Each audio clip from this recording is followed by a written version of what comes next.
One-page dungeons. Why make anything else? Your players will never know or care. They just want to have fun, so why shouldn't you?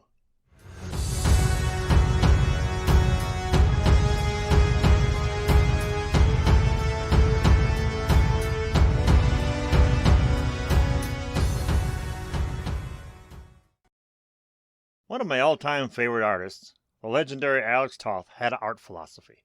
Strip it all down to the essentials and draw the hell out of what's left. That's pretty much a one-page dungeon.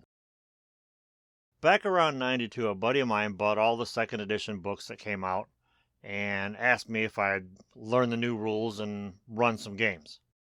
It had been a few years since we played anything as a group. The last thing we did was about a 2-year Villains and Vigilantes campaign. Then we all either got day jobs or went to college, and, well, you know how that goes. One of the first modules I ever picked up was the Quest for the Silver Sword. I liked it so much, and the way it was laid out, that it became the template for every game I made after that. Unbeknownst to me at the time, I had just discovered one-page dungeons. As most of us forever DMs have come to realize, game nights are often pushed back, canceled, and campaigns tend to just kind of fall apart sometimes. So why put so much work into something that's just going to drive you crazy? A few years ago, a group that I played with wanted me to run a 5e campaign. I saw a few YouTube videos by then of one-page dungeons and kind of got the gist. So I found a bunch of them online, kind of grabbed the ones I liked, strung them together, and bang, campaign. And of course, the campaign fizzled out after about 3 game sessions. So that's when I decided to just focus on making one-page dungeons. Now, dungeon is an androgynous term in this particular video. You all know what I'm talking about. It's the adventure that you're in and running. Whether it's a dungeon crawl, or a sandbox, or a space adventure, or a western. Basically, they're all dungeons. If you're running a sci-fi adventure, for instance, think of the movie Alien, but to avoid plagiarism, we'll put a little bit of a different spin on it. Your players could be sent to investigate a space station that has gone off the grid, only to discover the entire crew is dead. Upon investigation, they learn some creature, be it an alien or science experiment gone wrong, is responsible, and the only way off the station is through it. Essentially, as a GM, all you'd need to do is create a basic map, a few details like, for instance, the station's oxygen supply is rapidly depleting due to damage, and a monster. Think of a one-page dungeon as a board game just with more interaction.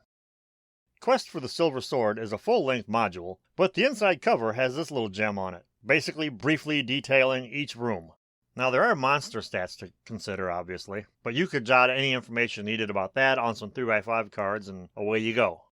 The module also came with this great table map, but I always thought it was kind of cumbersome to use because you had to cover up some of the rooms, but it's a cool map nonetheless and would look great framed and hanging on a wall.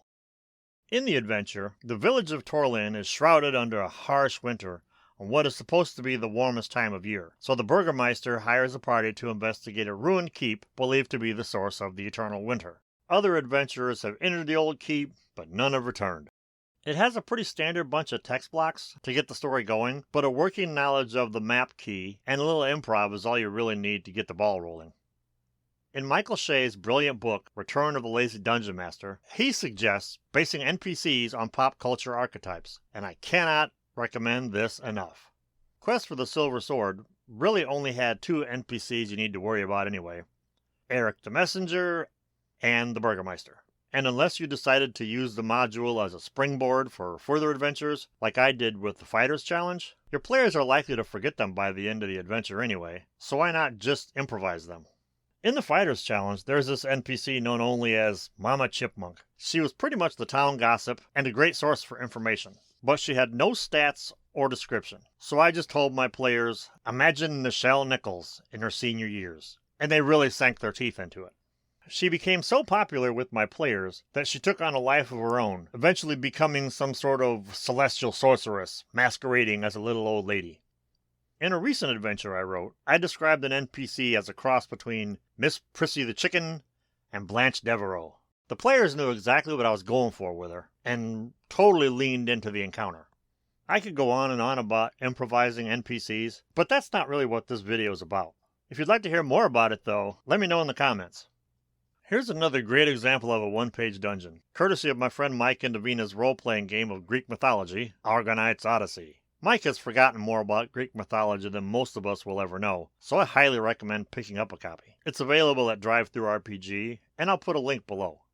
In this one-page dungeon, you get an intro, some background, a nice clear map, and enough information to run the game. While doing research for this video, I remembered this little gem from the back of the basic D&D rulebook. The Haunted Keep has probably been played about as many times as the Keep on the Borderlands, which also came in the box set. Alright, technically the Haunted Keep is a 2-page dungeon, but you could strip it down and it would still work. Or if you're one of those people that can write really tiny and still read it. Rereading the Haunted Keep got me thinking about how simple the adventures were that we made back when we all got started. A couple of maps, some hastily scribbled notes, monsters bookmarked in the monster manual, and off we go for hours of fun.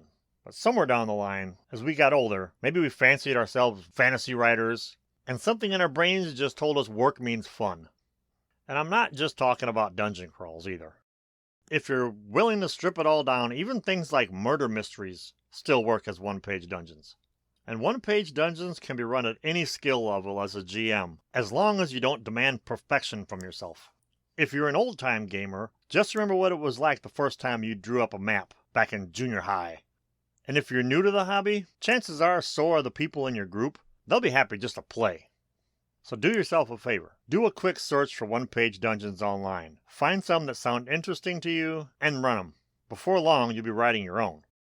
I hope you didn't set out to watch this video thinking it was a how-to video. I'd be happy to make one if you'd like. This is just me kind of bouncing some ideas around to hopefully inspire you to try your hand at it.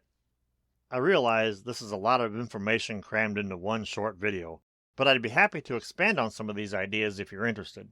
But speaking of ideas, those are just my thoughts on one-page dungeons. What are yours? Have you written any that you'd like to share? Are there any that you found and ran that you'd like to share? Let us know in the comments. And while you're down there, don't forget to do all the YouTube things. Like, share, subscribe, and hit that little bell icon so you don't miss a single video. Thanks for watching.